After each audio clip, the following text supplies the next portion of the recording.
माननीय सांसद जी, आपके साथ शुरुआत करती हूँ, क्योंकि आपकी पार्टी तो वैसे भी मोदी भरोसे है और मोदी जी आज बोलने वाले हैं, लेकिन राहुल गांधी ने तमाम मुद्दों पर, मणिपुर से लेकर हर मुद्दे पर घेरा है। आरोप ये लग रहा है कि आप लोग अलग अलग बातें जो 2-3 उन्होंने कही थी, हालांकि भारत माता की हत्या वाली बात को एक्सपंज भी कर दिया गया है, हम आपको बता दें पार्लियामेंट की प्रोसीडिंग से, लेकिन जो उन्होंने सवाल पूछे हैं मणिपुर से लेकर महंगाई पर, देश में नफरत के बाजार पर, क्या उसमें दम नहीं है सांसद जी? देखिए अंजना जी, आपने कहा कि हमें मोदी जी पे भरोसा है, लेकिन मोदी जी को देश की जनता पे भरोसा है।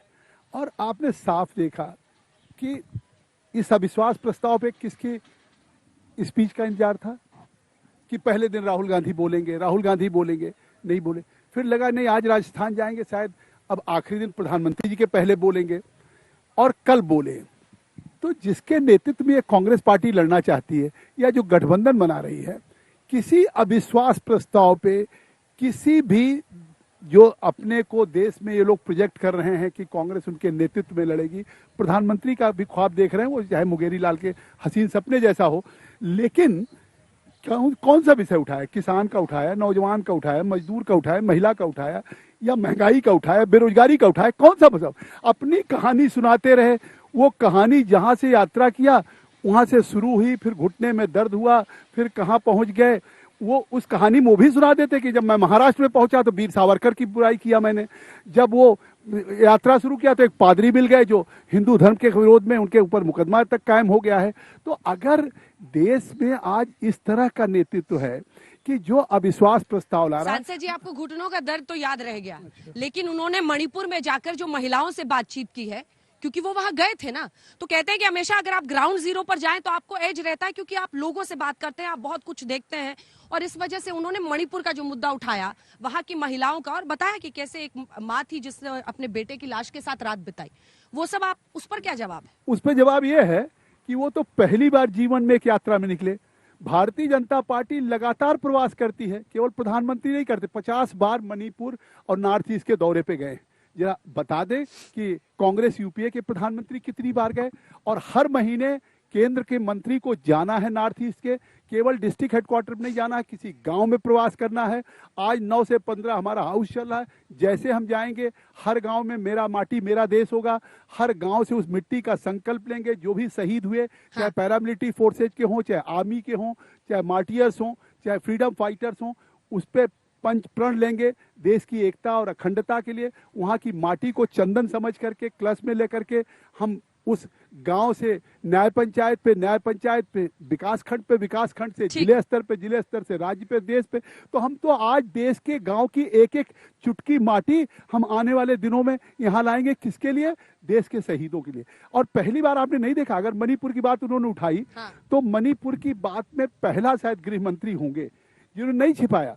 उन्होंने कहा मैं स्वीकार करता हूं, बहुत ये दुखद है 152, लेकिन उन्होंने फिर जब नस्ली हिंसा की बात की, चाहे मैतेई में, कुकई में, नागाज में, ये इसके पहले की जो घटनाएं हुई, तो उन्होंने ये भी तो कहा कि गृह मंत्री को बोलने नहीं दिया जा रहा है।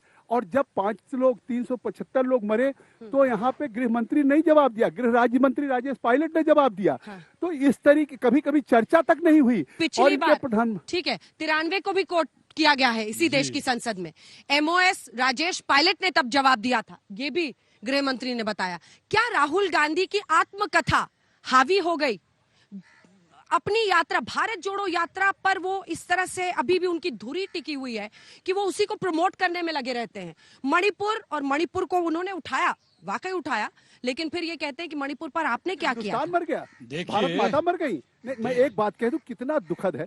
ये कहते हैं इंसानियत की हत्या हुई, भारत माता कौन है? की हुई, संस्कृति भारत माता कौन है? और आप सोचिए, भारत माता हमारा देश है, जिस माटी से हम पैदा हुए। कौन है भारत माता? अरे अमेरिकन क्या कहते हैं? भारत माता कौन है? अमेरिकन हर देश का नागरिक अपने देश के लिए प्राउड फील करता है। और ये कांग्रेसी आज भारत माता के लिए प्राउड नहीं फील कर रहे। क्या ये वाक्य है? अब आप उसको भी डिफेंड कर रहे हैं अखिलेश जी। आपको हिंदी का अच्छा ज्ञान है, मैं बता रहा हूं। अभी मैं भाई साहब, हिंदुस्तान की हत्या, murder of the Hindustan, murder of the Bharat माता। ठीक है सांसद, रुक जाइए।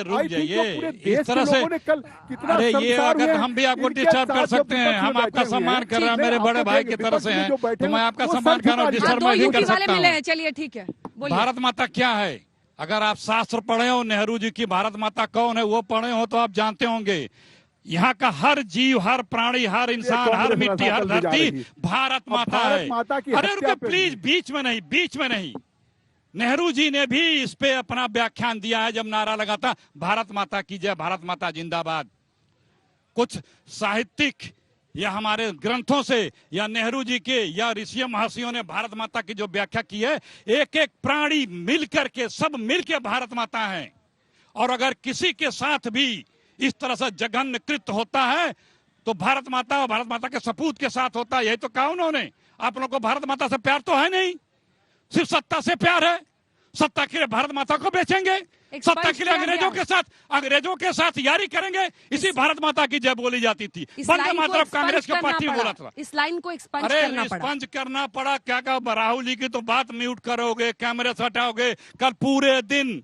कितना थरथराती है ये सरकार। विपक्ष के किसी भी नेता का चेहरा लोकसभा संसद का टीवी क्यों नहीं दिखाता है? क्यों वो जब बोलता है विपक्ष का नेता, चाहे राहुल गांधी हो, चाहे फारूक अब्दुल्ला चक्को, उन कहते हैं प्लीज, मैंने आपके बीच नहीं बोला था। मैं आऊंगी आपके पास, ये सवाल लेकर आऊंगी, उनको पूरा कर लेंगे। क्यों उनके भाषण को टीवी पर प्रसारित नहीं किया जाता है? कहते हैं राहुल गांधी कुछ नहीं है। थर थर कांपती है पूरी बीजेपी। मोदी जी को भी पता है, बीजेपी को भी पता है कि उनके दिन लग चुके हैं। सारे चुनाव हारते जा रहे हैं, भविष्य के सारे चुनाव हारेंगे। पहले कहते थे एक अकेला सब पर भारी, 38 जोड़ करके जुटा करके गठबंधन बना रहे हैं दिखाने के लिए। जब ये प्राणियों का स्वभाव है कि जब वो बहुत अदना होता है और उसके जीवन को बड़ा भय होता है तो अपने आप को फुला करके ताकतवर और बड़ा दिखाने और तरह तरह की आवाज निकाल के वो अपना एक आभा मंडल बनाने का प्रयास करता है कि हम भी बहुत बड़े हैं, ताकतवर हैं। उस स्थिति में बीजेपी पहुंच चुकी है। ठीक है, बीजेपी पर ऐसे हो गया। आत्मकथा पर आइए, कंटेंट्स पर आते हैं ना। जो राहुल गांधी ने बोला, क्या भारत जोड़ो और जोड़ दर्द और मतलब आत्मकथा पर ज्यादा फोकस था, ये इनका आरोप है। एक इस पर जवाब दे। सुनिए, पहले अब भावार्थ समझिए। वो बता रहे हैं कि मेरा अहंकार जो था कि मैं 8-10 किलोमीटर रोज दौड़ता हूं, पद यात्रा में मेरे पैरों में दर्द आ गया। तो जो ये अहंकार था बीजेपी को, वो त्यागना पड़ेगा। हमने भी त्यागा, हमें भी अहंकार का सामना हो गया, हमारा अहंकार दूर हो गया। लेकिन अभी बीजेपी का अहंकार नहीं दूर हो रहा है। अरे जनता ने चंदन लगाया है तो इसका मतलब नहीं कि तुम्हें परमानेंट पट्टा लिखा दिया है सत्ता का। आप इस देश को बेच रहे हो, सब कुछ बेच रहे हो। पोर्ट बेच रहे हो, एयरपोर्ट बेच रहे हो, डिफेंस बेच रहे हो, ड्रोन बेच रहे हो, गैस बेच रहे हो, सोलर पावर बेच रहे हो, विंड पावर बेच रहे हो, सीमेंट बेच रहे हो, माइनिंग बेच रहे हो, शिपिंग बेच रहे हो, कोल बेच रहे हो, लॉजिस्टिक बेच रहे हो, पॉलिश, कुछ है नहीं। निर्माण के नाम पे कुछ नहीं। एक दिन ईडी की रेट पड़ती है, दूसरे दिन वो कंपनी साहब को बिक जाती है। ठीक है, राहुल गांधी के कल ले लिया अडानी साहब का नाम, बड़े मालिक का, तो टूल किट आ गया। बस साहब का नाम न लो। सुनने की मादा नहीं है। गजब के हैं प्रधानमंत्री। तानाशाह का यह स्वभाव होता है कि वो सुनता नहीं है किसी की, वो सिर्फ बोलता है। संसद में बहस हो रही है, अगर हमारे आदरणीय प्रधानमंत्री जी बैठते हैं तो उनकी भी गरिमा बढ़ती। ठीक है, और लोग कहते हैं कि प्रधानमंत्री सुन रहे हैं। कांग्रेस पार्टी दावा